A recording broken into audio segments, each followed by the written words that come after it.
আপনি BCS cadre হতে পারবেন, এই লোকটা হতে পারবে।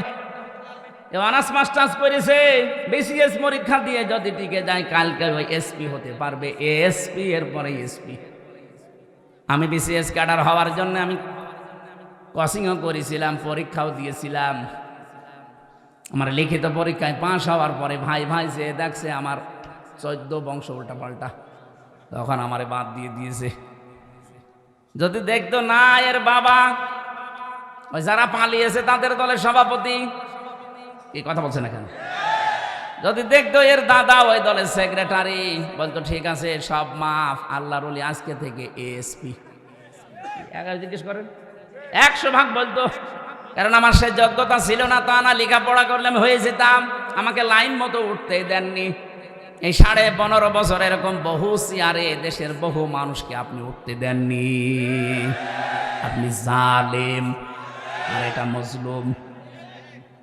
আল্লাহ পাক বলেন ওয়া মাকারু মাকারা ওয়া মাকারনা মাকারা ওয়া হুম লা ইয়াশউরুন। খুব খেয়াল করে শব্দগুলো মিলাবেন। আল্লাহ বলেন ওরা ষড়যন্ত্র করেছিল, মাকরন মাজদার দিয়েছেন। নবী আপনি জানেন এদের ষড়যন্ত্র কেমন। অকদ মাকারু মাকরহুম ওয়া ইনদাল্লাহি মাকরুহুম ওয়া ইন কানা মাকরুহুম লিতাজুলা মিনহুল জিবাল। সূরা ইব্রাহিমের ভেতরে আল্লাহ আয়াতগুলো দিয়ে জানিয়েছেন, হে নবী ওদের ষড়যন্ত্র এমন কঠিন এবং ভয়ঙ্কর ছিল, এত মজবুত ষড়যন্ত্র ওরা করেছিল যে পাহাড় পর্যন্ত তার জায়গা ছেড়ে দিয়ে চলে যাবে। শব্দের অর্থ খেয়াল করেছেন, কত ভয়ঙ্কর শব্দ আল্লাহ দিয়েছেন, যে পাহাড় পর্যন্ত ওদের ষড়যন্ত্রের কারণে নিজের জায়গা ছেড়ে দিয়ে চলে যাবে। অথচ পাহাড় বুঝি না আমরা। আল্লাহ পাক বলেন ওয়া ইলালে জিবালি কাইফা নুসিবাত। আপনি পাহাড়ের দিকে একটু তাকান না কেন? এ পাহাড়কে আমি জমিনের ভেতরে ব্রেক করে গেঁথে দিয়েছি, পেরেক স্বরূপ, এটা গজাল পেরেক। এই যে এই কাঠের উপরে ব্রেক মারা আছে, এই যে ব্রেক দেখা যাচ্ছে, এই ব্রেকের মাথাটুকু শুধু দেখা যায়, ভেতরে যা আছে উপরের এই মাথার চাইতে কি কম না বেশি? বেশি মানে 20 ভাগ বেশি। ভেতরে কাঠের ভেতরে যদি 20 ভাগ প্রবেশ করে, উপরে হয়তো 1 ভাগ একটু একটু সামনে যে ভেসে আছে মাত্র 1 ভাগ, 19 ভাগ নিচে গেড়ে গেছে। আল্লাহ পাক বলেন জমিনে আমি পাহাড়গুলো ঠিক এভাবেই লাগিয়ে দিয়েছি যেমন নড়াচড়া না করে। তার মানে পাহাড় আমরা দেখতে পাই, যেটা কয়েকদিন আগে পঞ্চগড়ে থেকে তাকালাম হিমালয়ের দিকে, 36,000 ফিট। এদের জন্য মাটির উপরে থাকে। সৌদি আরবে এমন এমন পাহাড় যেখানে নবীজি লুকিয়েছিলেন, ওটা 3.5 ঘন্টা সময় লেগেছিল আমারই 16 সালে। তখন আর একটু শক্তি ছিল। আরে রমজানে আমি এবার গিয়ে একা একা, ওই সময় উঠেছিলাম, এখানে কোরআনে কারিম নাজিল হয়, ওই সময় লেগেছিল 1 ঘন্টা 5 মিনিট। এত বড় বড় পাহাড় যেখানে উপরে, তাহলে নিচের চাইতে যদি 20 ভাগ বেশি গেড়ে দেওয়া থাকে, তো পাহাড় নিচে আছে কত? এই পাহাড় পর্যন্ত নড়ে যাবে, টলে যাবে, নিজের জায়গা ছেড়ে চলে যাবে, এমন ষড়যন্ত্র করেছিল কাফেররা। 1500 বছর আগে মুহাম্মদ রাসূলুল্লাহর সময় আবু জেহেল 14টা ষড়যন্ত্র করেছিল নবীর বিরুদ্ধে। এটা সিরাত ইবনে হিশামের ভেতরে পাবেন। আর এই 15.5 বছরে যারা 2 জন পালিয়েছে, ওনাদের ষড়যন্ত্র আমি হিসাব করে পেয়েছি 15টা। তাহলে আবু জেহেলের চাইতে 1 কাঠি উপরে। ফেরাউনের জীবনী পড়েছিলাম, ওই সময় সে 6 জন জাদুকরকে হত্যা করেছিল। কেউ লিখেছে 7 জন। 7 জন জাদুকর হযরত মুসা আলাইহিস সালামের প্রতি ঈমান আনার কারণে তাদেরকে সে হত্যা করেছিল। হত্যা বলতে তার প্রথমে 1 হাত কেটেছে, 1 পা কেটে দিয়েছে। কথা বলতেছেন? ভালো করে বুঝুন। 1500 বছর আগে না, এটা আবার হাজার হাজার বছর আগের কথা। আল্লাহর উপরে ঈমান আনার কারণে, হযরত মুসা আলাইহিস সালামের প্রতি ঈমান আনার কারণে ওই জামানার ফেরাউন যে ছিল, এ জাদুকারদের 6 থেকে 7 জনের বিপরীত অঙ্গ কেটে দিয়েছিল, বিকলাঙ্গ করে দিয়েছিল। অথচ আমরা দেখলাম এই 24 সালের 5 আগস্টের আগ পর্যন্ত যারা দায়িত্বে ছিল ওরা 7 জন না, প্রায় 2780 জন মানুষের হাত, পা, চোখ, অন্ডকোষ কেটে ফেলা লেগেছে। আপনি একটু খেয়াল করে দেখেন, সারা দেশে সরকারি জরিপ বলছে এটা 2732 জন মানুষ মারা গেছে আন্দোলনে, আর 2780 জন মানুষ এখন হাসপাতালে এক একটা অঙ্গ হারিয়ে কাঁদতেছে। কেউ হাত হারিয়েছে, কেউ পা হারিয়েছে, কেউ চোখ হারিয়েছে, কেউ অন্ডকোষ হারিয়ে ফেলেছে।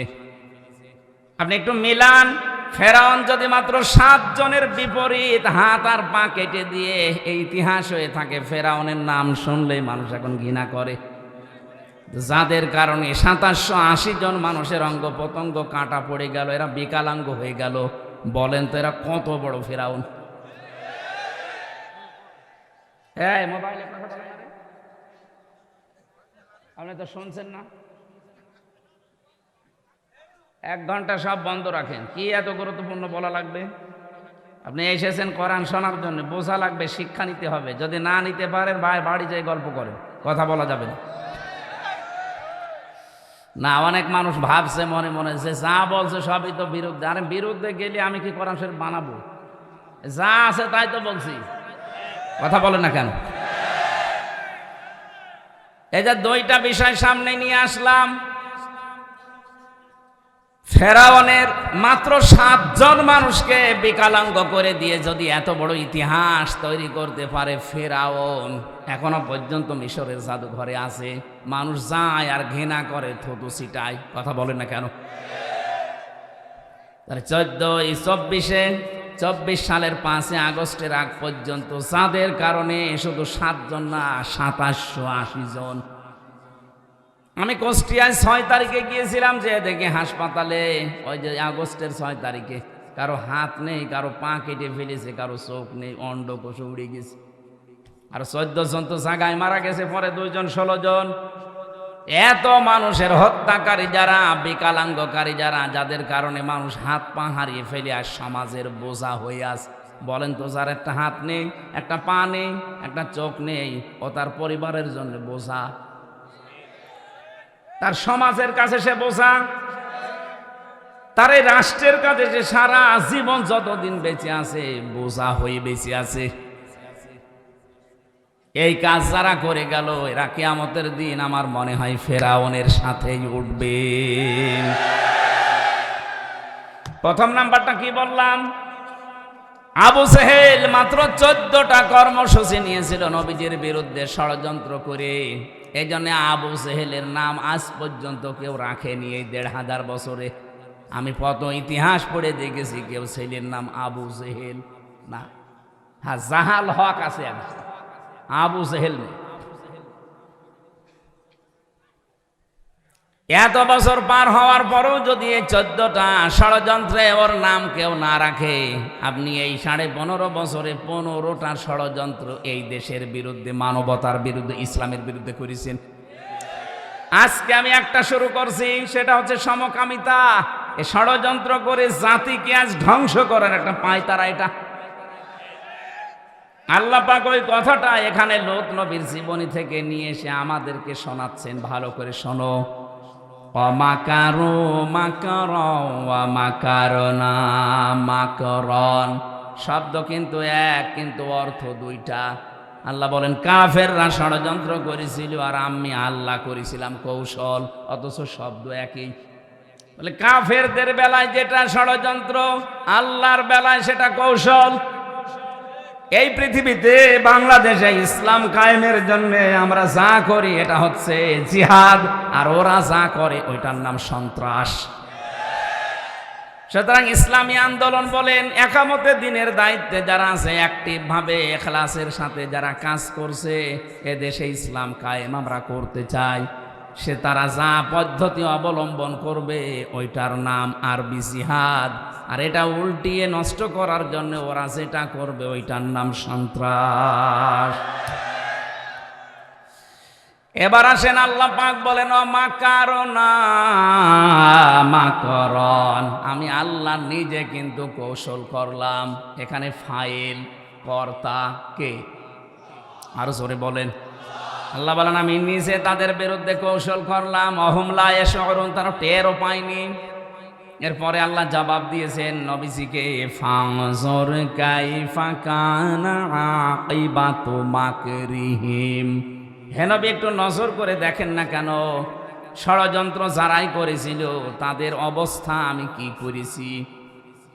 আন্না দাম্মারনাহুম ওয়া কওমাহুম আজমাইন। এই আন্না এর ফাইল সরাসরি আল্লাহ, দাম্মার না এটাও জমা মুতাকাল্লিমের পরে হোম দিয়েছেন। আল্লাহ পাক বলেন আমি নিজে তাদের শিকড় কেটে দিয়েছি এবং তাদের জাতিকে আমি আল্লাহ নিজে ধ্বংস করেছি। কিভাবে ধ্বংস করলাম তার প্রমাণের পরের আয়াতে একটা আছে, এদিকে তাকান। ফাতিল কাবয়তুহুম খাবিয়াতাম বিমা যালামু। আমি এবার আলেমদেরকে বলছি, আরবি গ্রামার অনুযায়ী ফা ব্যবহার করা হয় 19টা অর্থে। এখানে তিলকার আগে আল্লাহ ফা দিয়েছেন। মনে হচ্ছে আল্লাহ পাক নিজের কুদরতি আঙ্গুল দিয়ে নবীজিকে বলছেন, নবী এই সেই ঘর। বাইতুন না দিয়ে বয়ুত বহু বচন দিয়েছেন, আবার হোম দিয়েছেন। হে নবী এই সেই ঘর, এই ঘরগুলো একটু তাকাবেন আপনি। খাবিয়াতাম বিমা যালামু, এদের জুলুমের কারণে এদের ঘর বাড়ি ব্যবসা প্রতিষ্ঠান অফিস আদালত দেখেন আমি কি করেছি। খাবিয়াতান মানে জনশূন্য, ওজার গৃহ, সার শূন্য। এদের ঘরের দিকে আপনি তাকান তো কি অবস্থা। বাংলাদেশের দিকে এবার আয়াতটা মিলান। 2024 সালের আগস্টের 5 তারিখের বিকাল 5টা বাজতে বাজতে এদেশের যত জালেমদের ঘর ছিল অফিস ছিল দেখেন সবগুলো আল্লাহ ওজার গৃহ বানিয়ে দিয়েছে। এর বাস্তব প্রমাণ আমার কুষ্টিয়ার হানিফের বাড়ি,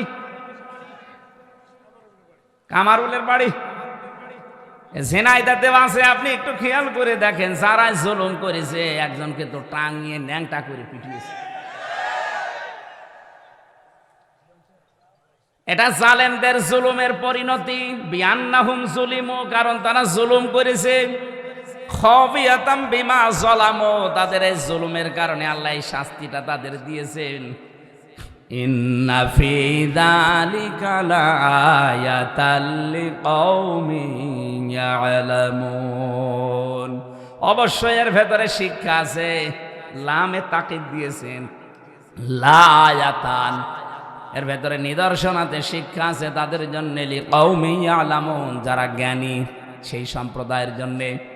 সুতরাং বাংলাদেশে আমরা এখন 18 কোটি মানুষ, যারা আমাদের জন্য শিক্ষা কি? এরা যদি জুলুম 15.5 বছর করার পরে একেবারে সারশূন্য হয়ে যায়, জনশূন্য হয়ে যায়, তাদের বাড়ি ঘর পর্যন্ত উজাড় গৃহ। আপনি তাকান, এখন তাদের বাড়ি ঘর এখন জাতীয় টয়লেট হয়ে গেছে। মানুষ মনে হচ্ছে 4-5 জন 7 জন একসাথে দলবদ্ধ হয়ে প্রসাব করছে। তাহলে আগামীতে কেউ যদি এই চেয়ারে বসে, তারাও যদি এভাবে জুলুম আরম্ভ করে, তাদের বাড়ি ঘর আল্লাহ এভাবে সার শূন্য জনশূন্য ওজাড় গৃহ বানিয়ে দেবে। বুঝেছেন কারা কারা? হাত তোলেন তো। আলহামদুলিল্লাহ, কাজ হচ্ছে। আর বোঝেননি কারা? হাত তোলেন তো। ওই যে একজন, ওটার মাথা তার কাটা আছে। হ্যাঁ, ওটাকে অনেক মামু নাকি? আপনার সে একজন ছিল না, সে মোটা মতো কি আরাফাত নাকি? কই সে কই? ওরা মনে হয় আরাফাত হবে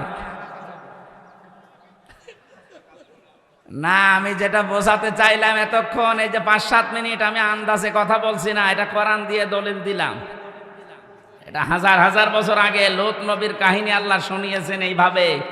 যদি কেউ এরকম আগামী 5 বছর করে চেয়ার পেয়ে, তাদের বাড়ি ঘরও কিন্তু এই হানিফ সাহেবের মতো হবে ইনশাআল্লাহ।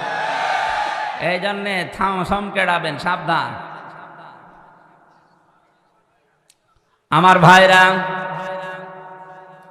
যে কথা তোলার জন্য পর্যন্ত এসেছিলাম, কোরআনে কারীম যারা শুনতে এসেছি, এর পৃথিবীর শ্রেষ্ঠ নিয়ামতের ভেতর এইটা একটা। আল্লাহ পাক বলেন, আমার পক্ষ থেকে যত নিয়ামত আমি দিয়েছি সব চাইতে বড় নিয়ামতের নাম তিনটা। এক নম্বরে কোরআনে কারীম, কুল বিফাদলিল্লাহি ওয়া বিরহমাতিহি ফাবিযালিকা ফালিয়াফরাহু হুয়া খায়রুম মিম্মা ইয়াজমাউন। রব্বুল আলামিন সূরা ইউনূসের 58 নম্বর আয়াতে জানিয়েছেন, নবী আপনি বলুন, তামাম দুনিয়া যা পেয়ে আনন্দে আছে থাক, আমি আল্লাহর কাছে কিন্তু কোরআন শরীফ শ্রেষ্ঠ সম্পদ। সুতরাং কোরআন যারা পেয়ে আনন্দে আছে, খুশি হয়েছে, তারা দুনিয়ার সব কিছুর তুলনায় শ্রেষ্ঠ সম্পদ পেয়েছে। আজকের এই আলোচনার সাথে সম্পর্ক কিসের? আরো জোরে বলেন। এই যে সুন্দর করে সাজিয়েছে, কিসের কারণে? শুধু হামজা আসবে এজন্য সাজাতো। কতবার তো হামজা এমনিতে ওহাব ভাইয়ের বাড়ি, আরজান ভাইয়ের বাড়ি এসেছে, কই সাজাইতো নি, আজকে এসেছে কোরআনের জন্য, এজন্য এত সাজগোজ। এই জন্য দুনিয়া থেকেও যদি কোরআনের প্রসারে, কোরআনের শিক্ষায়, কোরআন কায়েমে টাকা খরচ করে, কিয়ামতের দিন ওই টাকার হিসাব আল্লাহ নেবেন না। দুই নম্বরে কেউ তাদের জায়েজ কাজ মেটাতে খরচ করে, ওই টাকার হিসাব দেওয়া লাগবে না। তিন নম্বরে যদি কেউ জিহাদের ময়দানে কাজ করে, ওখানে যদি আপনি যেতে নাও পারেন, ওদের পেছনে খরচ করলে ওই টাকারও হিসাব দেওয়া লাগবে না। তাহলে হিসাব হবে না কয়টা জায়গায় টাকা খরচ করলে। আরো জোরে। এক নম্বরে কোরআনের কারণে, দুই নম্বরে পরিবারস্থ লোকদের জন্যে, তিন নম্বরে জিহাদের ময়দানে যারা কাজ করে তাদের জন্যে। আশা করছি আমার কথার অর্থ আপনি বুঝেছেন। কথা বলেন না কেন? কিন্তু আজ আমরা এই সমস্ত জায়গায় আনন্দ পাই না, খুশি না। আমরা আনন্দ করি অনেকে সুদ খেয়ে। না, এদেশে সুদ নেই। এখানে বহু মানুষের চেহারা দেখে বোঝা যাচ্ছে এরা টাকা ছেড়ে রাখে আর টাকা আসে। 1000 টাকা ছেড়ে রাখে, মাসে মাসে 1100 টাকা করে পায়। কি কথা বলছেন? এটা মায়ের সাথে সুদ খাওয়া, জেনা করার গুনাহ। কল্পনায় যেটা আসে না সেই কাজ আপনি করতেছেন, আর আপনি নামাজ পড়েন। এই জন্য এই কাজে যারা আছেন, টাকা ছেড়ে রাখেন, টাকা আসে। অনেকে বলে আমি লাভ খাই, ইন্টারেস্ট খাই, জিনিস একই। কথা বলে না কেন? ও টয়লেটও যার নাম, গো তার নাম, জিনিস আলাদা। জিনিস তো একই, নাম আলাদা দিলেই হবে। যারা খাচ্ছেন, আশা করছি আজকের এই দিন থেকে এটা ছেড়ে দেওয়া লাগবে। কারা কারা ছেড়ে দিতে রাজি আছেন হাত তোলেন তো।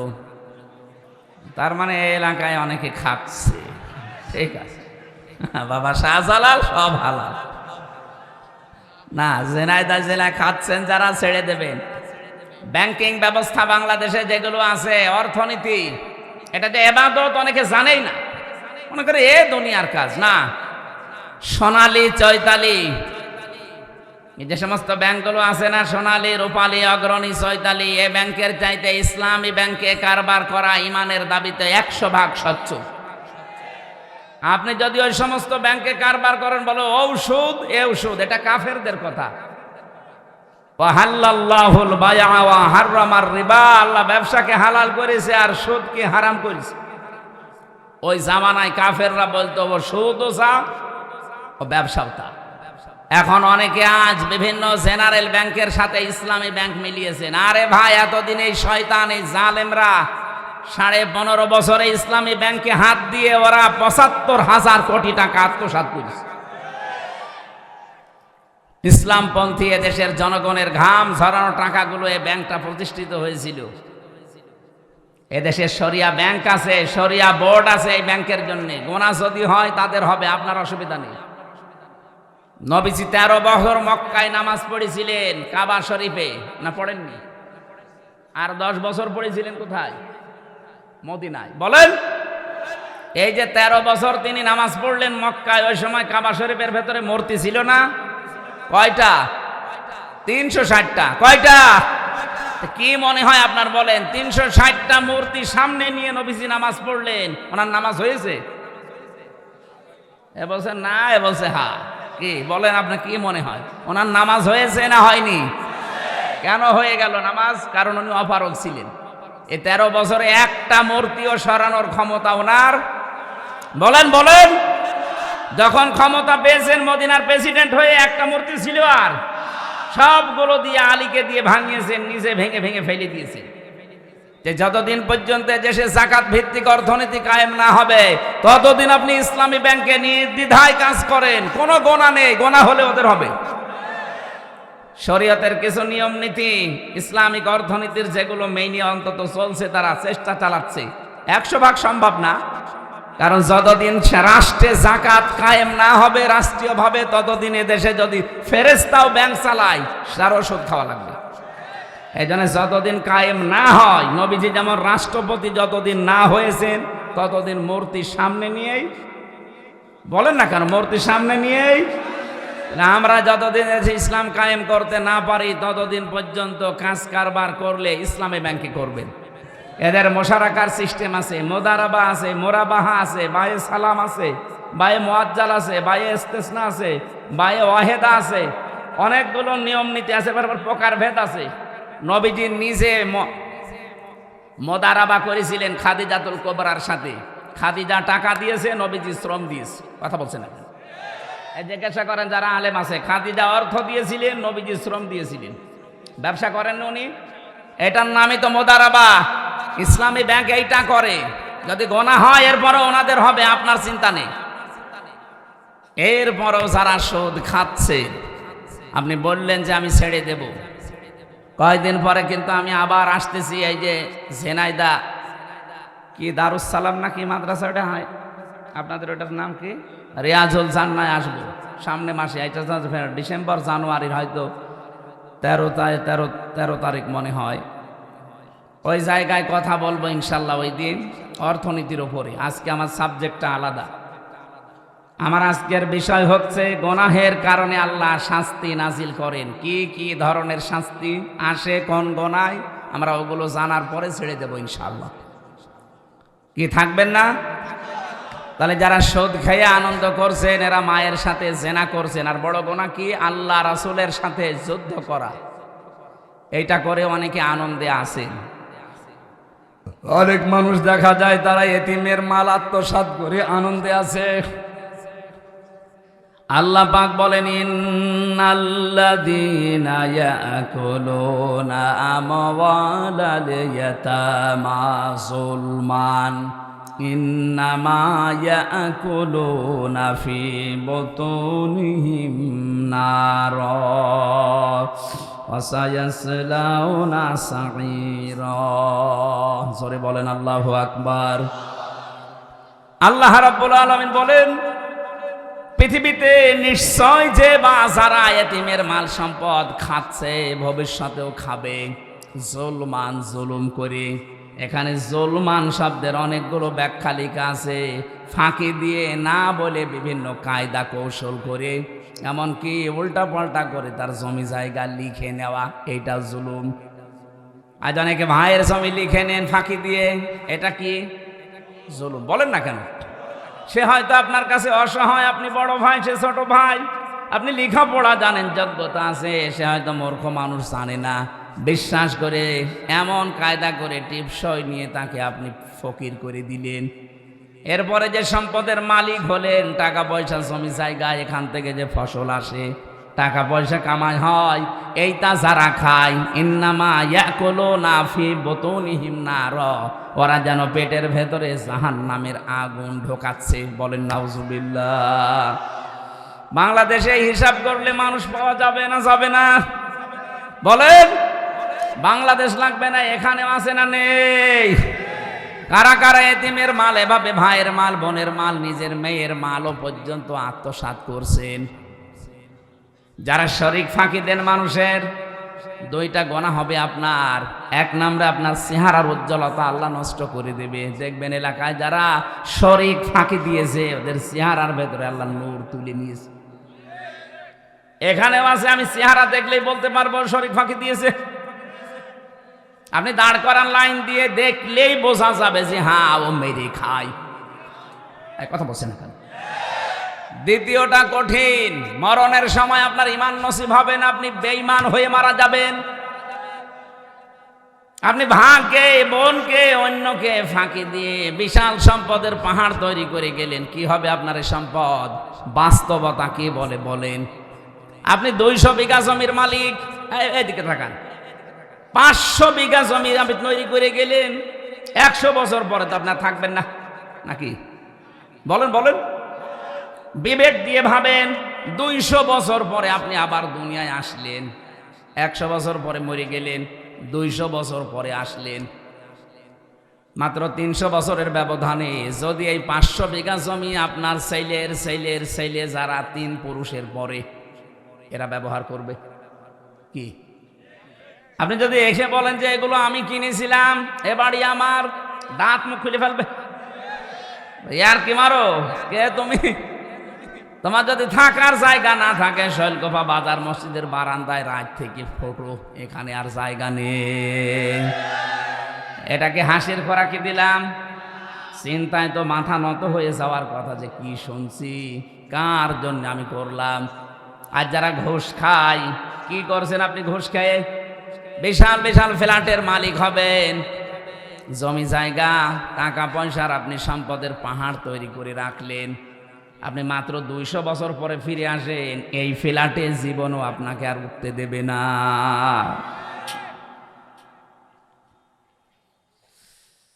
আল্লাহ রাব্বুল আলামিন বলেন, আমাল হায়াতুদ দুনিয়া ইল্লা মাতাউল গুরুর। হে নবী, পৃথিবীর জমিনটাই কিন্তু এরকম একটা ধোঁকা। এটা কি? আমি আমার বাবার সাথে ভালো ব্যবহার করি আমার আখেরাত ভালো হওয়ার জন্যে। কথা বলেন না কেন?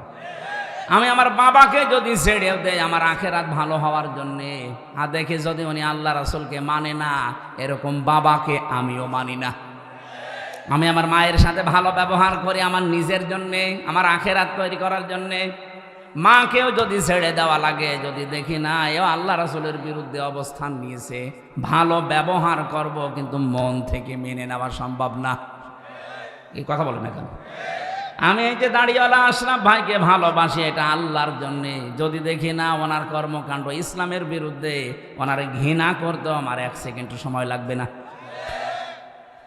নবীজি বলেন, মানা হাব্বা লিল্লাহ ওয়া আবগাদা লিল্লাহ ওয়া আতা লিল্লাহ ওয়া মানা লিল্লাহ ফাকাদ ইসতাকমালাল ঈমান।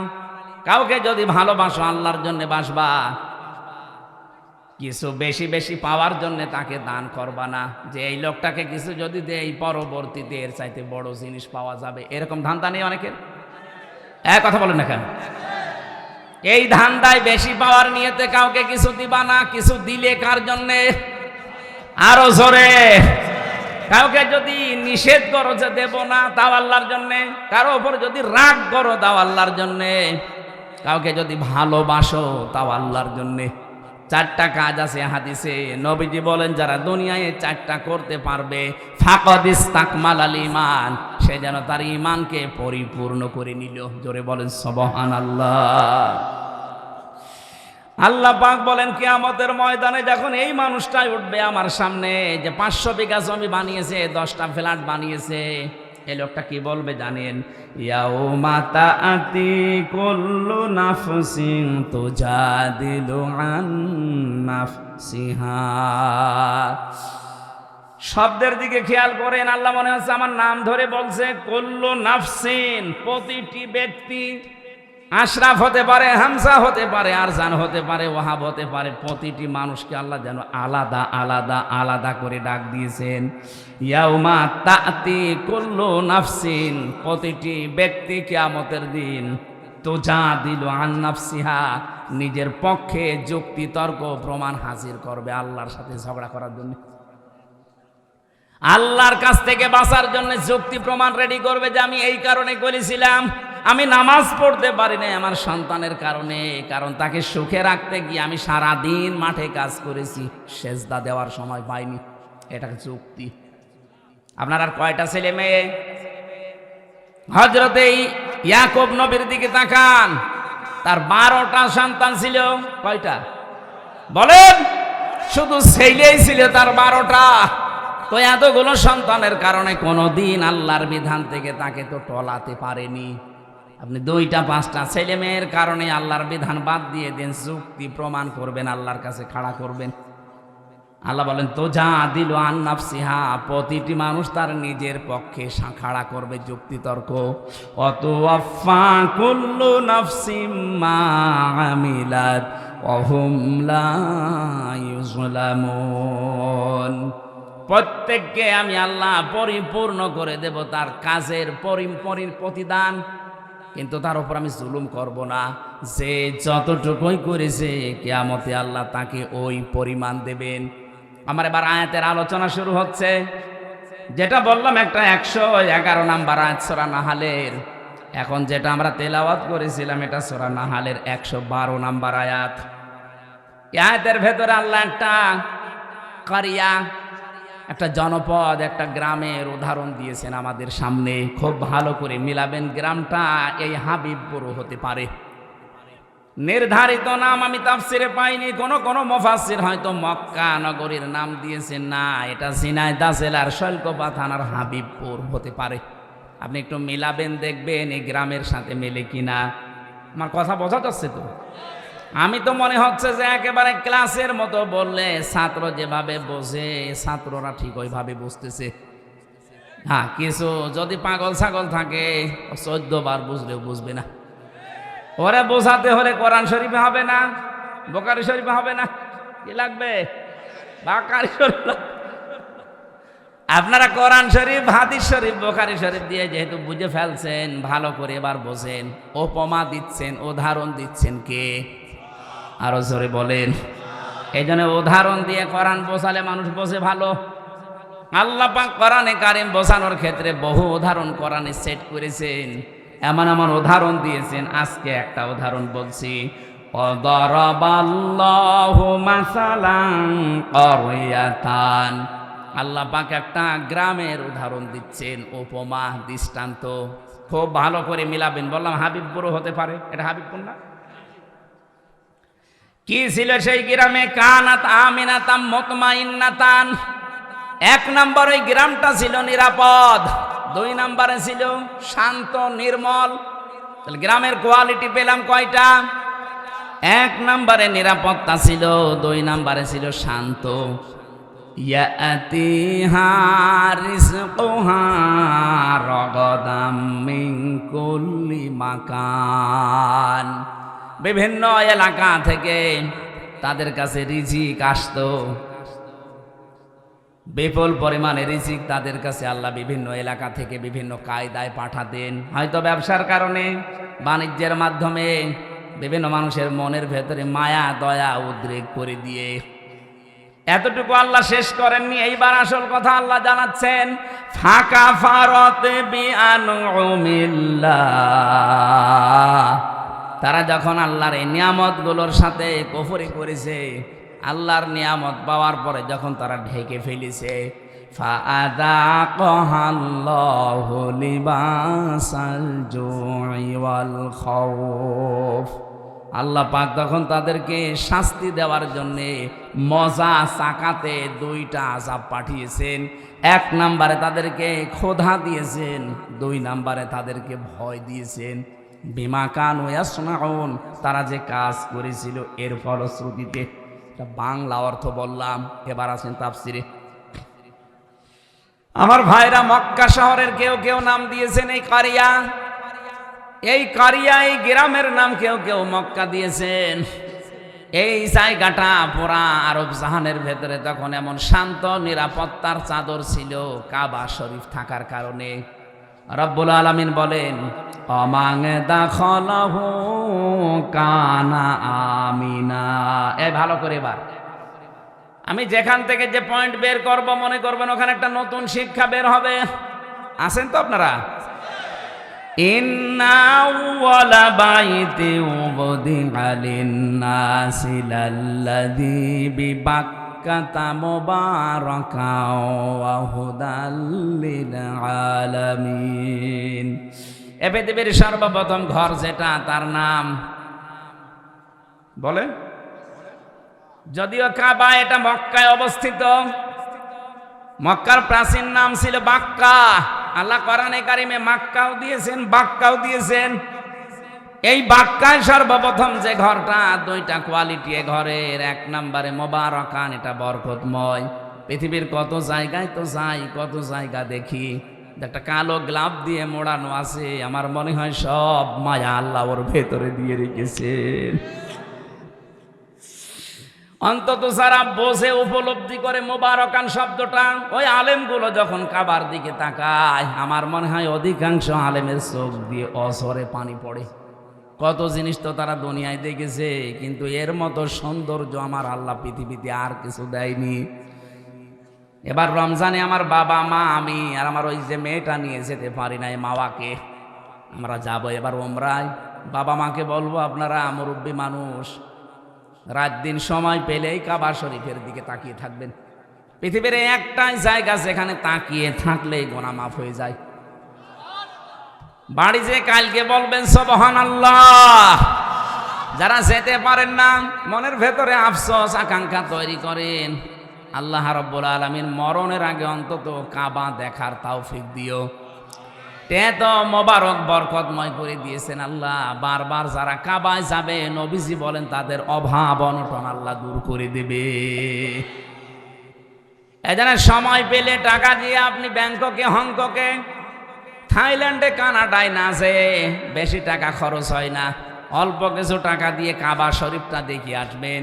আপনার জীবনের অভাব অনটন আল্লাহ দূর করবে। এতটুকু আল্লাহ শেষ করেননি। মোবারকান, এক নম্বরে বরকতময়, দুই নম্বরে হুদান, এটা হেদায়েতের মার্কাজ। লক্ষ লক্ষ মানুষ, 257টা রাষ্ট্রের মানুষ সেখানে যায়, 257টা দেশের মানুষ সেখানে যায়। এক একজন মানুষ এক এক রকম দেখতে। চাইনা মানুষগুলোকে দেখলে মনে হয় এলা আলাদা ভাবে আল্লাহ হাতে বানিয়েছে। মনে হচ্ছে যে হাতে বানিয়ে 6 মিল থেকে বানিয়ে নিয়ে এসেছে। এদের নাক মুখ, এদের চেহারা দেখলে 6 মিলের ভেতরে দিয়েছিল, কাঠ হয়ে চলে এসেছে। আফ্রিকার ওদেরকে যদি দেখি, হাড়ির তলা তো কি কালো। আমি 16 সালে যখন গিয়েছিলাম, ওই সময় ওই যে হাজরে আসওয়াদ যে পাথর, সোমা খেতে পারছিলাম না, এত চেষ্টা করার পর কাছে যাই কষ্ট কষ্ট করে, এমন এক ধাক্কা খায় 4-5 হাত দূরে। চিন্তা করলাম দেখি কি করা যায়, দেখি একেবারে মোষ আসতেছে, কালো, সেই রকম উঁচা লম্বা মোটা। ওই মহিলারে বললাম যে আমি ওই পর্যন্ত যেতে চাই। তার ভাষা বোঝে না, আমারে বলছে যে এই জায়গায় সেইটে ধরে রাখ। এইরকম মোটা মনে আছে, এক একটা দেয় না, আমার চাইতো প্রায় হাত খানিক লম্বা, সেই রকম মোটা। ধরলাম হাত চেপে, গোয়ারের মতো, গোয়ার যেভাবে যায়, ওর হাতে মুখে কারো কিছু লাগলে মনে হচ্ছে ছিঁড়ে যাবে। মানুষ আগেই সাইড দিচ্ছে, আমার এই যে কাছে ফেলে দিয়ে বলছে এবার নিয়ে মাথা ঢোকা। এক একজন মানুষকে আল্লাহ এক এক রকম বানিয়েছে। বৈশিষ্ট্য ওগুলো দেখবেন, আল্লাহর কথা মনে হবে আল্লাহ, এটাতে হেদায়েতের মার্কাজ। আসলেই রব্বুল আলামিন বলেন এটা শুধু বাংলাদেশের জন্য না, লিল আলামিন, বিশ্ববাসীর জন্য। অমাং দাখালাহু কানা আমিনা। এই কাবায় কেউ যদি আসে, আল্লাহ তাকে নিরাপত্তা দিয়ে দেয়। কি দেয়? আরো জোরে বলেন। এই কথাটা বলার জন্য আমি এ পর্যন্ত আসলাম। আল্লাহ বলেন কাবা শরীফ এমন ভাবে আমি বানিয়েছি, এটা পৃথিবীর প্রথম ঘর। এখানে হেদায়েত আছে, এখানে রহমত আছে, এখানে বরকত আছে, এটা নিরাপত্তা দিয়েছে, ফেলা আছে। অথচ কাবার এরিয়া পার হলেই দেখবেন চুরি হয়, ডাকাতি হয়, ছিনতাই হয়, কিন্তু কাবার এরিয়ার ভেতরে কোনো ছিনতাই নেই। কথা বলেন না কেন? কারণ এই জায়গাটা নিরাপত্তা দিয়েছেন কে? আরে বাংলাদেশ কি কাবা শরীফ? বলেন না কেন?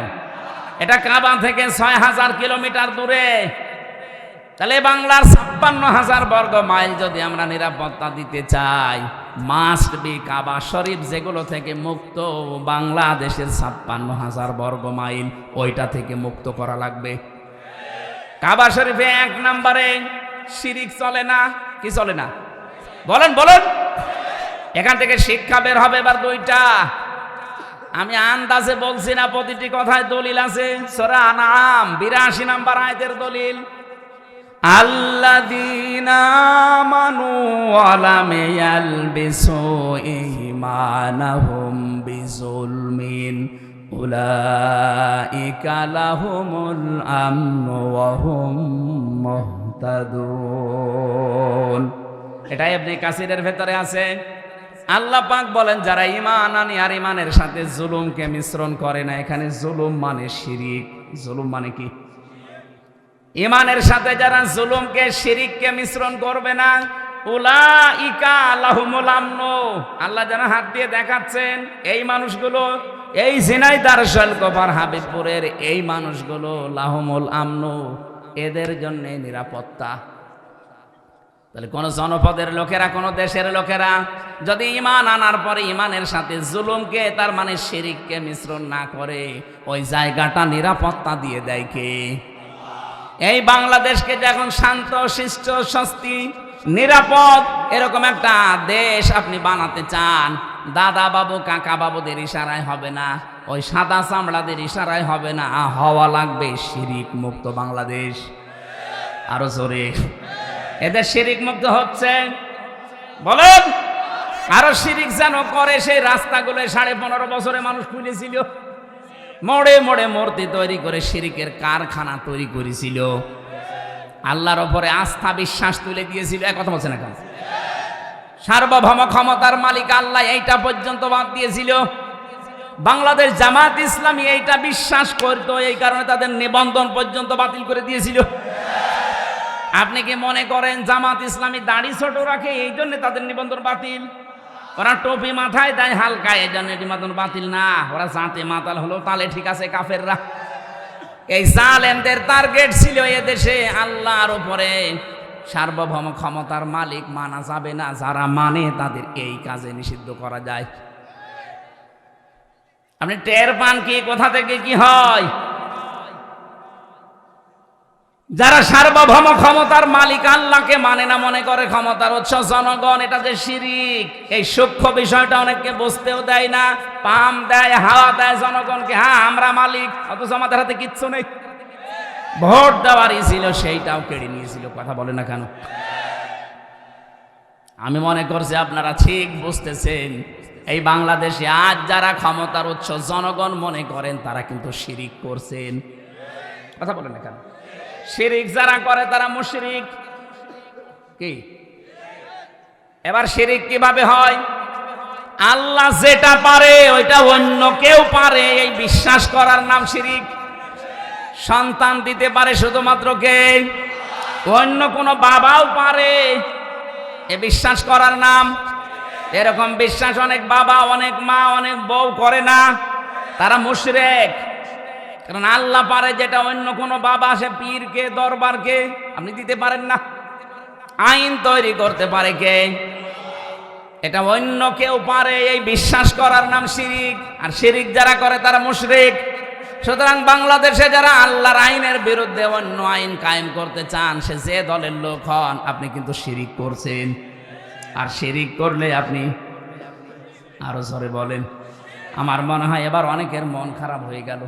আরে ভাই, আমি আপনাকে বাঁচাতে চাই। আমি কোরআনের চোখ লাগিয়ে দেখতে পাচ্ছি আপনি শিরিক করে অশান্তির সাগরে ডুবতেছেন দুনিয়ায়, আর মরণের পরে আপনাকে আল্লাহ জাহান্নামে ফেলবে বিনা বিচারে। কারণ মুশরিকদের কোনো বিচার নেই। কথা বলেন না কেন?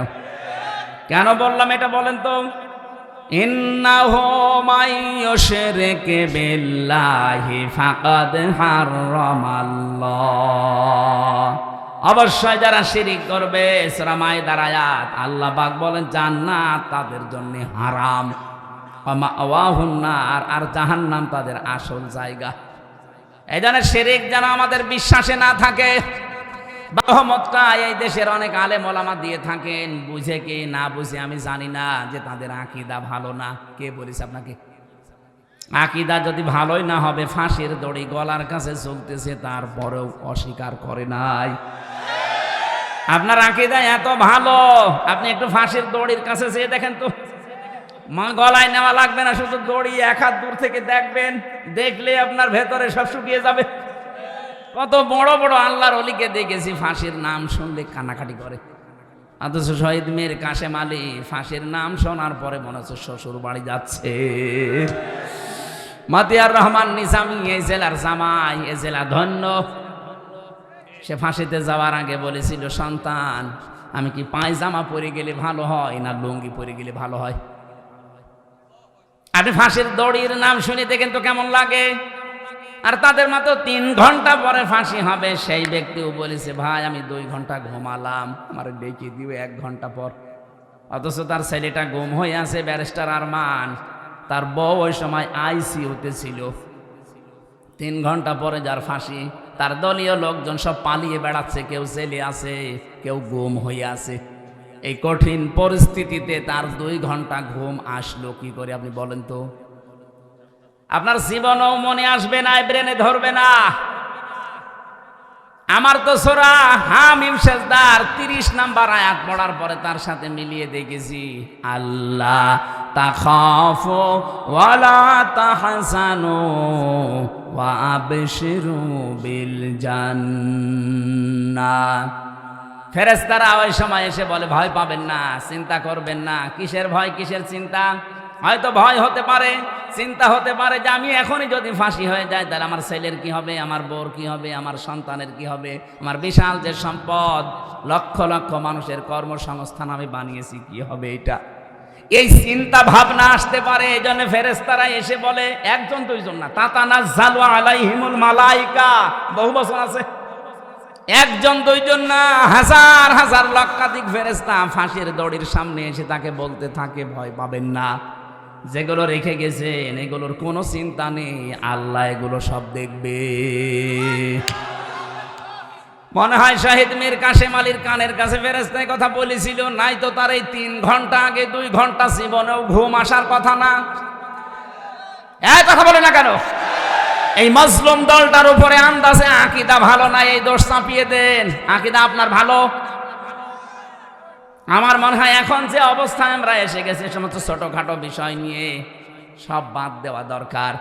আরে ভাই, যারা মুজতাহিদ, যারা গবেষক, তারা যে কোনো একটা বিষয়ে গবেষণা করে যদি ঠিক হয় 2টা সওয়াব পাবে, ভুল হয় 1টা সওয়াব পাবে। আপনি জিজ্ঞেস করেন আলেমকে, যে কোনো বিষয় শরীয়তের মাসলা মাসাইল নিয়ে যদি গবেষণা করে যদি ভুলও হয় তাও 1টা রসগোল্লা আছে, আর যদি সঠিক হয় কয়টা? আর আপনি তো কোনো চিন্তা ভাবনাই করেন না। সাজ্জাদ মাওলানা আবুল আলা মাওদুদী রহমতুল্লাহ আলাইহির নাম ধরে উল্টাপাল্টা কথা বলেন। জীবনে তার 5টা বই পড়ে দেখেছেন। 5টা বই যদি সঠিকভাবে আপনি পড়তেন, তার উপরে সমস্ত তহমত গুলো দিতেন না। আপনি তো ওই পর্যায়ে যেতে পারেননি। তাই এই জন্য আকীদার নাম তুলে যা করছেন, যে যে জায়গায় আছে তাকে ওই জায়গাগুলোই কাজ করতে দেন। বাংলাদেশ জামাত ইসলামী অর্থনৈতিকভাবে এরা আল্লাহর ওলি। টের পাচ্ছেন? এরা আল্লাহর ওলি। লক্ষ কোটি কোটি টাকা এদের কাছে দিলে 4 আনা এদিক ওদিকে হবে না। বাংলাদেশে অন্য কারো কাছে দিয়ে দেখেন তো। কথা বলেন, আমি কি বানিয়ে বলছি? এটা বাস্তব না। অলি খোঁজার জন্য চট্টগ্রামে যাওয়া লাগে। এই কথা বোঝার চেষ্টা করুন। ওই জায়গায় ডাক্তার শফিকুর রহমান জামাতের আমির গিয়েছে, যে সৌহার্দ্যপূর্ণ আলোচনা হয়েছে। আমার মনে হয় সব জায়গা থেকে যদি এভাবে রেসপন্স আসে, দেশে ইসলামের বিরুদ্ধে কেউ আর থাকবে না। কওমি মাদ্রাসা হেফাজতে ইসলাম চরমনাই সহ ওনারা যে কাজগুলো করছে, ওনারা যে তালিমগুলো দিচ্ছে, ওই জায়গায় আমাদের যাওয়া সম্ভব না। ওই জায়গাগুলো তারা কাজ করছে, খুব ভালো কাজে আছে, আলহামদুলিল্লাহ। কিন্তু রাজনীতি, অর্থনীতি, দেশ পরিচালনা করার জন্য যে যোগ্যতাগুলো দরকার, শিবিরের লোক, জামাতের লোক যেভাবে অর্জন করেছে, আপনি ওই জায়গায় যেতে পারবেন না। আপনি বিসিএস ক্যাডার হতে পারবেন, এই লোকটা হতে পারবে। অনার্স মাস্টার্স করেছে, বিসিএস পরীক্ষা দিয়ে যদি টিকে যায়, কালকে ওই এসপি হতে পারবে, এসপি এর পরে এসপি।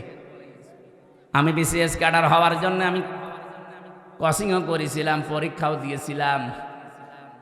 আমার লিখিত পরীক্ষায় পাস হওয়ার পরে ভাই ভাই যে দেখছে আমার 14 বংশ উল্টা পাল্টা, তখন আমারে বাদ দিয়ে দিয়েছে।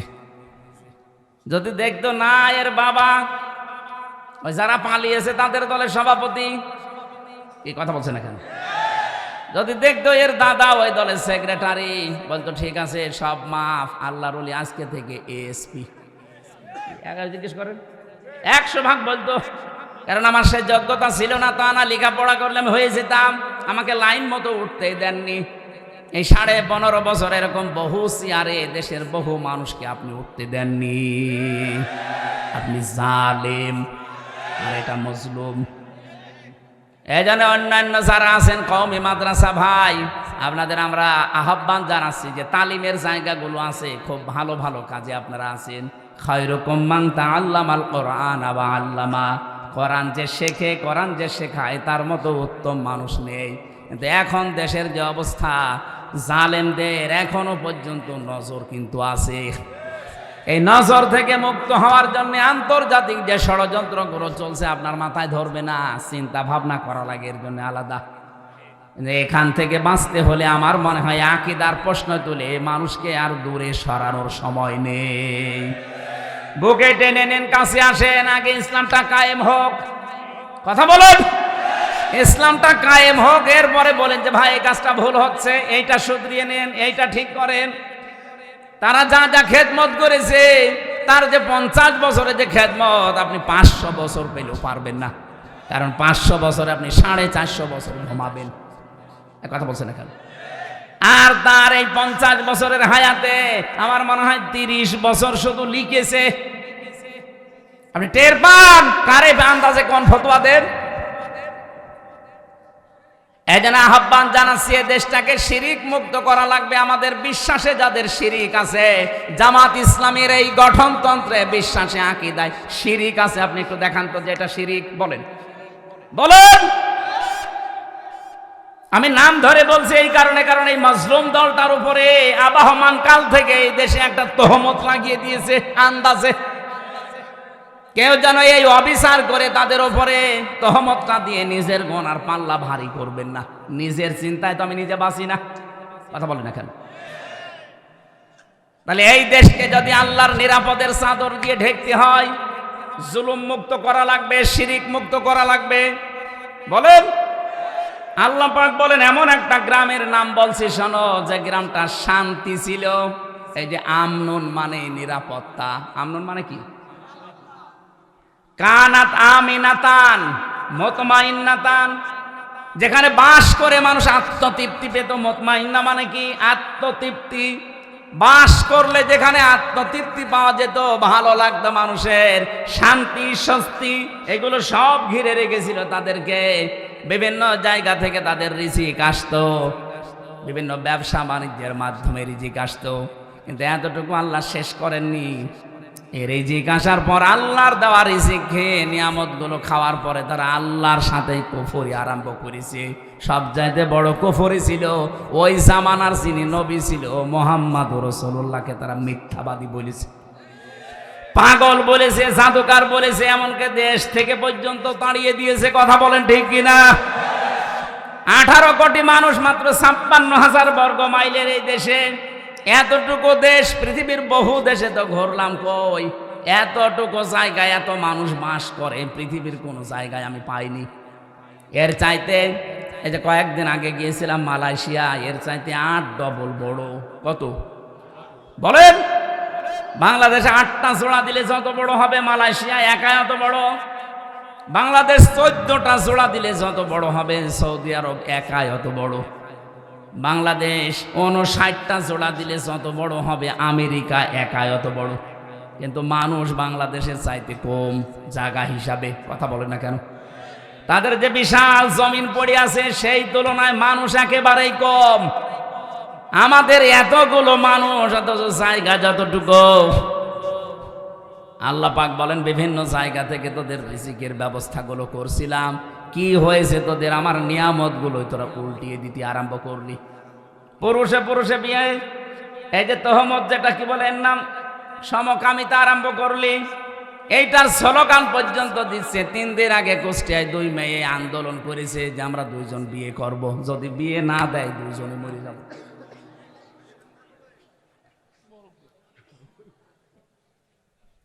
আল্লাহর সিস্টেমটাই পুরো পাল্টিয়ে ফেলতে চান। এমনকি আল্লাহর রাসূল এখন নেই, রাসূলের নায়েব আছে।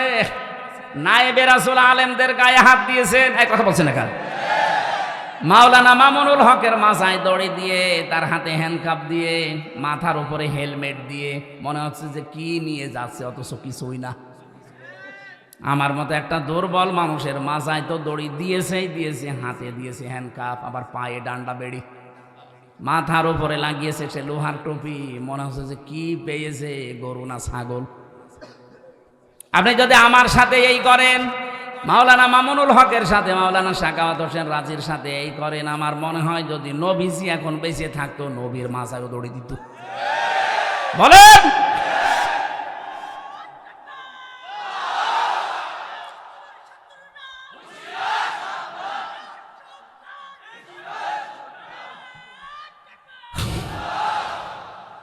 ঝিনাইদহবাসী, আমি এবার যেটা নিয়ে আসতে চাই, আল্লাহ রাব্বুল আলামিন বলেন রাগাদাম মিন কুল্লি মাকানিন ফাকাফারাত বিআনউমিল্লাহি ফাআযাকাহাল্লাহু লিবাসাল জুই ওয়াল খাউফ।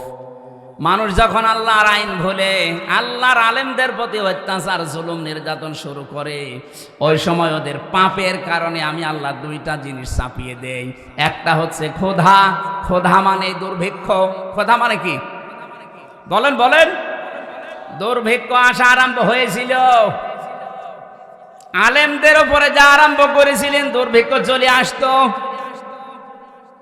১৫০০ বছর আগে বিশ্ব নবীকে যখন ওরা তাড়িয়ে দিয়েছিল, বিশ্ব নবী যখন যাচ্ছিলেন নিজের ঘর থেকে বের হয়ে হিজরত করার সময়, যে জায়গায় দাঁড়িয়ে কাবার দিকে তাকিয়ে বলেছিলেন, কাবার মালিক আমি কিন্তু যেতে চাইনি, কাবার মালিক আমি খুব ভালোবাসি কাবাকে, কিন্তু এর নিষ্ঠুর সন্তানরা আমারে থাকতে দিল না। হ্যাঁ আমি যাচ্ছি। আল্লাহ ওই সময় সূরা কসসের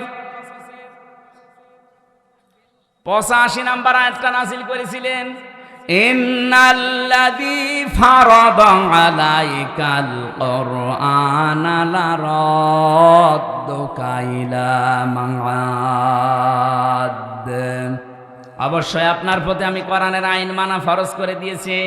হে নবী, আপনাকে আজ এই কোরআনের কারণে চলে যাওয়া লাগছে হিজরত করে, কিন্তু গ্যারান্টি দিলাম লারাদ্দুকা, লামে তাকিদ, আমি আল্লাহ গ্যারান্টি দিচ্ছি অবশ্যই আপনাকে আপনার এই জায়গায় আমি আবার ফেরত নিয়ে আসব, কিন্তু তখন এই দুর্বল করে না, শক্তিশালী করে নিয়ে আসব।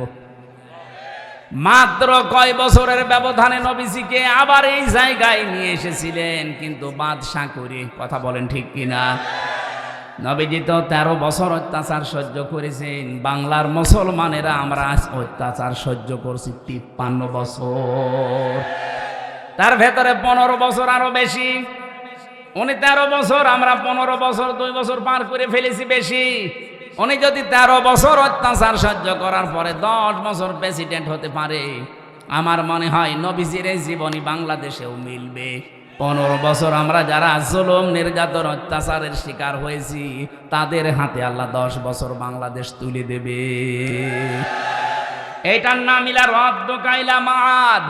হ্যাঁ, কোরআন বাদ দিয়ে যদি কোনো পাপের কারণে কেউ পালায়, তার শাস্তি হচ্ছে দিন যত যাবে তার প্রতি ঘৃণা তৈরি হবে জনগণের। যেমন চেঙ্গিস খান, হিটলার, এক কথা বলছে না, তারাও মানুষ হত্যার সাথে জড়িত ছিল, কিন্তু দিন যত যাচ্ছে হিটলারের, চেঙ্গিস খানের, যে পালিয়েছে লক্ষণ সেন, কি ৮৫০ বছর আগে পালিয়েছিল লক্ষণ সেন, এদের নাম শুনলেই মানুষ এখন ঘৃণা করে।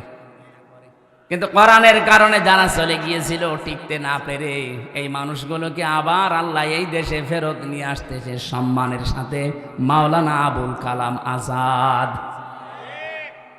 ওই যে লাল দাড়িওয়ালা লোকটা বাচ্চু রাজাকার নাম দিয়েছিলেন, সে কিন্তু এমনি এমনি পালিয়ে যায়নি, সেও চলে গিয়েছিল, কিন্তু অত্যাচার, নির্যাতনে, জুলুমে, কোরআনের কারণে। আর হলেন না তার পাপের কারণে। আরে ভাই, আপনি আন্দাজে যে দোষ দেন, যে সাক্ষী দেন, আপনি সাক্ষী তো দেন শুনে শুনে, অথচ সাক্ষী হওয়া দরকার দেখে দেখে। সাক্ষী মানে শাহেদ, শাহেদ মানে এই যে দেখে যারা চোখ দিয়ে তারা সাক্ষী দেবে, আর আপনি আন্দাজে শোনেন জন্ম হয়েছে আপনার 75-এ, সাক্ষী দিচ্ছেন 71-এ। আপনার মা বাবার তো বিয়েই হয়নি, আপনি সাক্ষী দিলেন কি করে? তার মানে বোঝা যাচ্ছে আপনি যারও সন্তান, আপনি দুনিয়ায় আসেননি।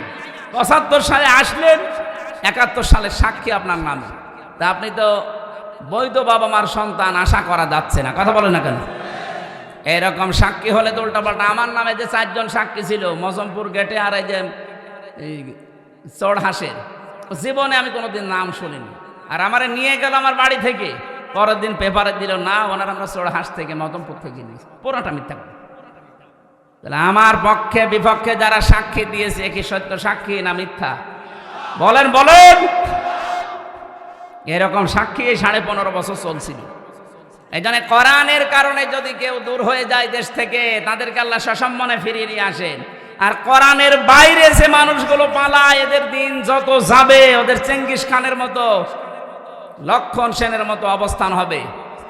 লক্ষণ সেন 850 বছর আগে গেছে, আজও পর্যন্ত ফিরে আসেনি, কবরে চলে গেছে। লক্ষণ সেনের যারা আত্মীয় স্বজন পালিয়েছে, ওরাও কেউ ফিরে আসবে না, আর উল্টা পাল্টা ফতোয়া দিচ্ছে ফেসবুকে। এরকম আন্দাজে উস্কানিতে পা দেবেন, পেছনে লাল হবে গোপালগঞ্জের মতো। দেখেন না, আর্মি শুধু একটু দিয়েছিল, ওই কয়দিন শুনলাম গোপালগঞ্জ থেকে ঢাকার ভাড়া দাঁড়িয়ে গেলে 1000, বসে গেলে 300। কেউ বসতেও পারে না, ও দাঁড়িয়ে শেষে 1000 টাকা দিয়ে যায়। এরকম অবস্থা হবে যদি উস্কানিতে পা দেন। ও পালিয়ে গেছে, আজকে শুনলাম আজকে অসুস্থ, ওর নাকি চিকিৎসাও হচ্ছে না এখন। আজকে দেখলাম পেপারে অসুস্থ, চিকিৎসা হচ্ছে না। ও ছাতা কবে টেনশনে মরে যাবে। কথা বলে না কেন? আর তার উস্কানিতে পা দিয়ে আপনি ফাঁদে পা দিয়ে লাফাচ্ছেন। লিস্ট করে রাখো, আমি আসতেছি। আপনি আসতে আসতে তো কব্বরে চলে যাবেন লক্ষণ সেনের মতো। ঝিনাইদহবাসী আয়াতের শেষে ছিল আল্লাহ তাদেরকে মজা চাকিয়েছিলেন। এই কারণে নবীজির উপর যখন জুলুম অত্যাচার তারা বাড়িয়েছে, নবীজি বরদোয়া দিয়েছিলেন, আল্লাহ দুর্ভিক্ষ দিও। এমন দুর্ভিক্ষ দিয়েছিল তাদের, খাবার আশা ওই আশপাশ যে ইয়ামেন থেকে, সিরিয়া থেকে, কুয়েত থেকে, কাতার থেকে খাবার বন্ধ হয়ে গিয়েছিল। এটা নবীদের বরদোয়া। এই 15.5 বছরে এদেশ থেকে বহু কিছু আমরা হারিয়ে ফেলেছি, আলেমদের বরদোয়া। কত আলেমকে আমি তাহাজ্জুদের নামাজ পড়ে হাউমাউ করে কাঁদতে দেখেছি। মাওলানা শাখাওয়াতকে, মাওলানা মামুনুল হককে আমি শিশুর মতো কাঁদতে দেখতাম। তাহাজ্জুদের নামাজে 1.5 পারা, 2 পারা, 3 পারা, 5 পারা পর্যন্ত উনি পড়তো। 2 রাকাত নামাজে 3 পারা পড়ে এমন কান্না আরম্ভ করতো, মনে হচ্ছে কেউ মারা গেছে। আমি তো পাশের রুমে 3 বছর ছিলাম ওনার সাথে। এ জালে আলেমদের কথাগুলো আল্লাহ একদিনও শোনেনি।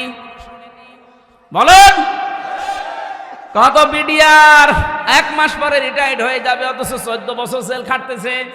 এরা রাতের বেলা যখন উঠতো, আমার বাবার চাইতেও বড় তারা, কি কান্না তাদের, এমন একটা আওয়াজ দিত। আমার মনে হয় এই দীর্ঘশ্বাস, এই আওয়াজ আমার আল্লাহর আরশে গিয়ে ধাক্কা খেয়েছে। জালেমদের পতন এমনি একদিনে হয়নি, বহুদিনের জমানো পাপ। এই যে বহুদিনের জমানো পাপ, এটা আমি বানালাম।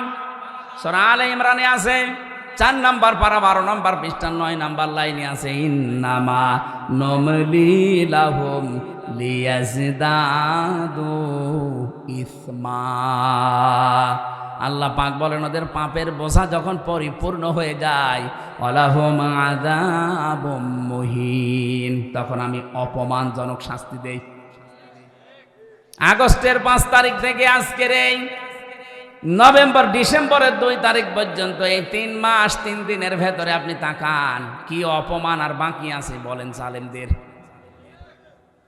আজকে জনায়েত বলককে নাকি জঙ্গিদের সাথে ফাঁসির আসামিদের থাকতে দিয়েছে। উনি এমপি ছিল, মন্ত্রী ছিল, ওনাকে ডিভিশন দেয়নি, তাই আন্দোলন করবে। আরে শয়তান, ও কি এমপি মন্ত্রী, কি ভোটের এমপি মন্ত্রী যে ওরা ডিভিশন দেওয়া লাগবে?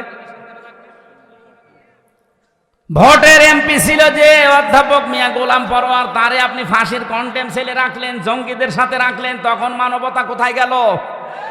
এখন যারা এই কথাগুলো তুলছে এদের পিটিয়ে লাশ বানানো দরকার। শয়তান আমারে 3 বছর মোবাইল দেয়নি, বিচ্ছিন্ন করে রেখেছিল সরকারি মোবাইল থেকে যোগাযোগ, ফাঁসির কন্টেম ছেলে আমারে রেখেছিল, তখন তো কোনো কথা বলনি। কত এমপিকে আমি পেয়েছি, তাদেরকে ডিভিশন দেওয়া দূরের কথা, কন্টেম ছেলে রেখে দিয়েছিল। আর এখন ওদের মানবতা উতলিয়ে পড়ছে। এই জালেমদের দোসর এগুলোর এখনো মায়ের হয়নি, এগুলো এখনো পিটিয়ে গাছ বানানো দরকার। আল্লাহ বলেন ফাযাকাল্লাহ, ওদেরকে আমি আল্লাহ মজা চাখাবো। আল্লাহ যদি ঠাট্টা করে কথা বলতে পারে, আমরা বললে দোষ কি? আল্লাহ বলছেন ফাযাকাল্লাহ, আমি আল্লাহ নিজে ওদেরকে স্বাদ চাখাবো, ওদের পাপের স্বাদ। 1 নম্বরে স্বাদ হচ্ছে লিবাসাল জো, ক্ষুধার পোশাক। পোশাকের নাম দিলেন কেন? কারণ একটা পোশাকেই মানুষের বিভিন্ন জিনিস ফুটে ওঠে। পোশাকের দ্বারাই তার স্ট্যাটাস, তার যে মান সম্মান, তার মর্যাদা, তার যে কোন লেভেলে আছে লোকটা, সেটা পোশাকে ফুটে ওঠে। এই জন্য বাদশাদের পোশাক দেখবেন আলাদা। কথা বলছে না কেন?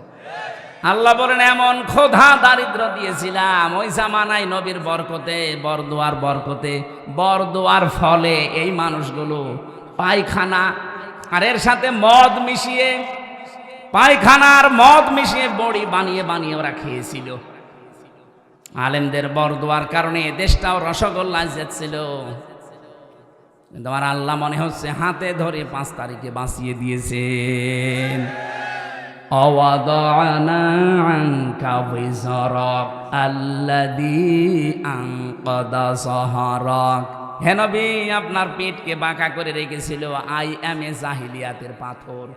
কিসের পাথর? আইয়ামে জাহিলিয়াতের পাথর আপনার পিঠকে বাঁকা করে রেখেছিল। আমি কি পাথর সরিয়ে দেইনি বোঝা? আমার মনে হয় 1500 বছর পরে আল্লাহ আর একটা আয়াত নাজিল করে আমাদের জানাচ্ছে, বাংলাদেশ মুসলমানেরা, আমি কি তোমাদের পিঠের উপর থেকে আমি জাহিলিয়াতের বোঝা নামিয়ে দেইনি? ওটা ছিল আইয়ামে জাহিলিয়াত, আর এইটা শব্দ দুইটা প্রায় এক। ওরাও যা করতো এরাও তাই করেছে। কথা বলছেন কেন? ওরাও সরকারি মালের কোনো অডিট ছিল না, জোর যার মুল্লুক তার। এই 15.5 বছরে এইটাই চলছিল, সরকারি মালের কোনো অডিট নেই, জোর যার মুল্লুক তার। এক একজনের বাড়ি দেখেছেন, এক একজনের বাড়ি চললাম 620টা বাড়ি বানিয়েছে একজন ভূমি মন্ত্রী ছিল। 620টা বাড়ি, ওর বাড়ি লাগে কত? আমাদের কুষ্টিয়ার যিনি মানবতার বন্ধু নামে খ্যাত হানিফ সাহেব, তার এই যে খুলনা, বাগেরহাট আর সাতক্ষীরার যে মাছের ঘের, আমার মনে হয় পুরা জেলার অর্ধেকই তার। সব তো জিবরাইল দিয়ে গেছে। বলুন, তার ভাই তার দিকে তাকান, ওর রিকশা চালানোর যোগ্যতাও নেই, অথচ 8 তলা বিল্ডিং বানিয়েছে, মনে হচ্ছে জান্নাত বানিয়েছে।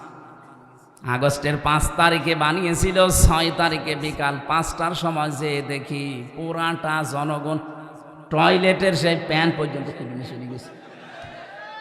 এখন ওজাড় গৃহ হয়ে আছে। কোরআনের আয়াত যেভাবে খাপের খাপ মুনতাজের বাপ মিলিয়ে যাবে, কথা বলছে না কেন? আগামীতে কোন জালেম যদি এরকম করেন, তারও কিন্তু মিলবে না। আল্লাহ নেই। আরো জোরে বলেন। খোদা থেকে বাঁচতে হবে আমাদের। জুইয়াল খাওফ, ভয় থেকে। ভয় কি?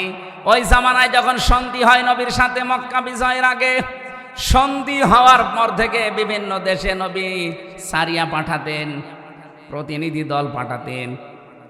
মক্কার মানুষেরা মনে করছে আমাদের ওপর তো আক্রমণ হয় না, কিন্তু মানুষ দলে দলে পালে পালে ইসলামে আসতেছে, না জানি কখন মক্কা হামলা করে আমাদেরকেও মিশিয়ে দেয়, এই ভয়ে ছিল।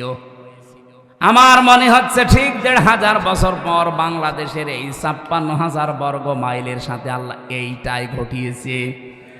আয়াতের তাফসিরের ভেতরে, তাফসিরে তাবারির ভেতরে দেখেছি, শানে নজুলের ভেতরে। আপনারা আছেন?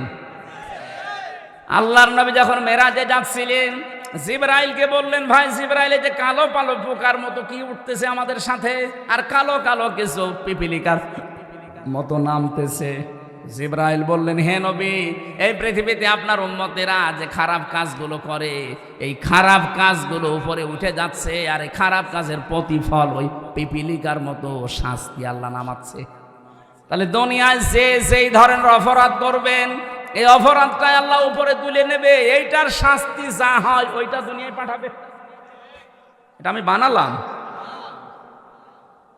এটা সূরা রোমের 41 নম্বর আয়াতে আল্লাহ দলিল দিয়েছেন, যাহারাল ফাসাদু ফিল বাররি ওয়াল বাহর বিমা কাসাবাত আইদিন নাস লিইয়ুযীকাহুম বা'দাল্লাযী আমিলু লা'আল্লাহুম ইয়ারজিউন। বলেন আল্লাহু আকবার।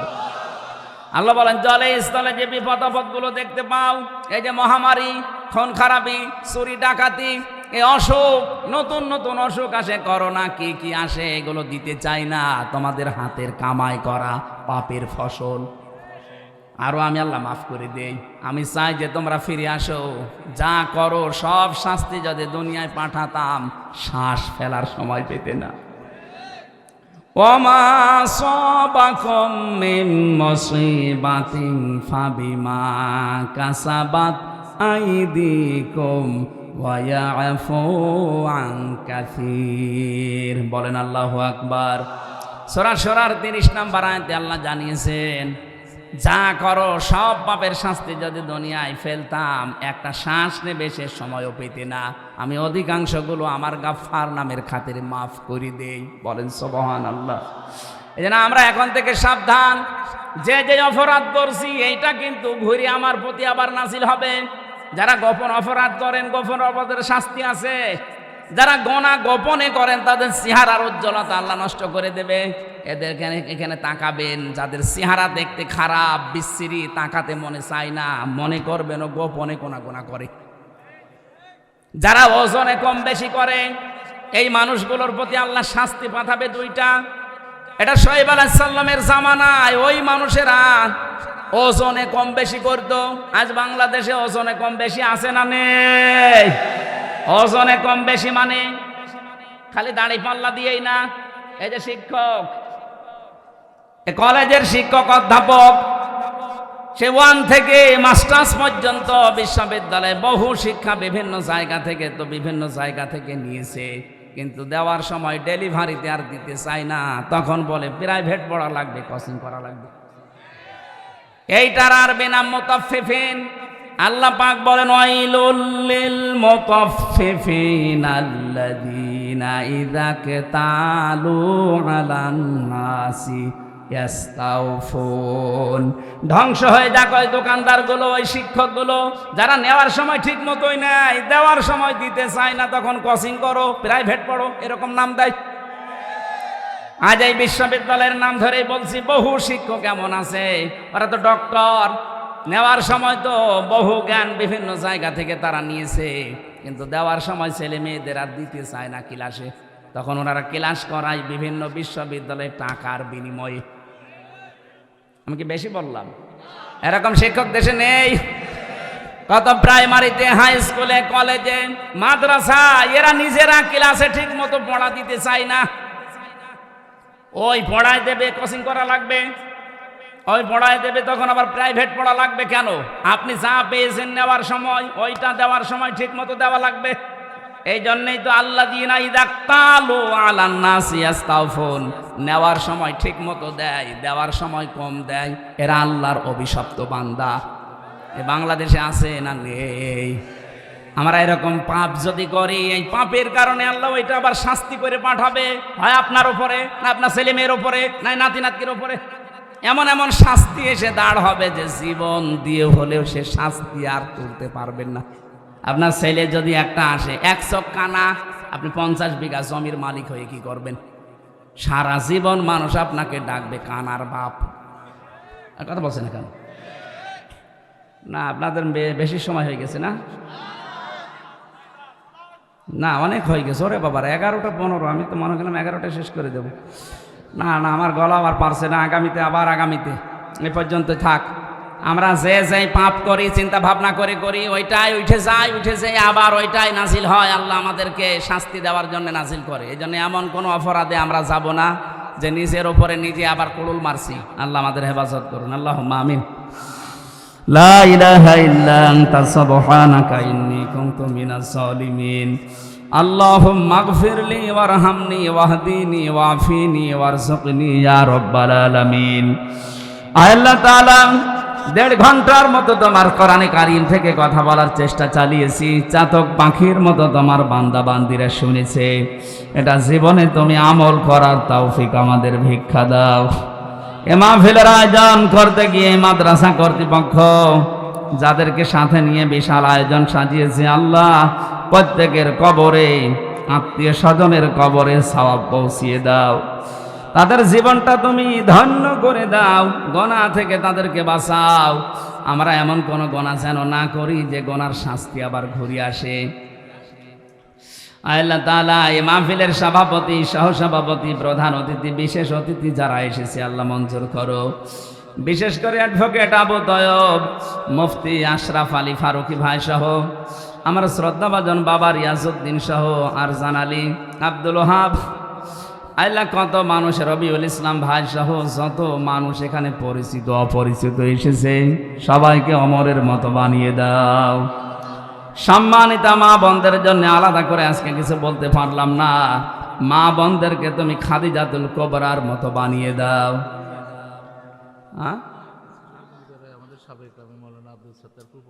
আল্লাহ তাআলা তোমার দিনের একজন খাদেম আব্দুল সাত্তার অসুস্থ হয়ে পড়ে আছে, শেফায়ে কামেলা জেলা দাও। এই থানার ওসি যিনি দোয়া চেয়েছে, আল্লাহ পুলিশ সদস্য ভাইরা যারা রাত দিন চেষ্টা করছে, কষ্ট করছে শান্তি স্বস্তি দেওয়ার জন্যে, এদের উপরে তোমার রহমত নাজিল করো।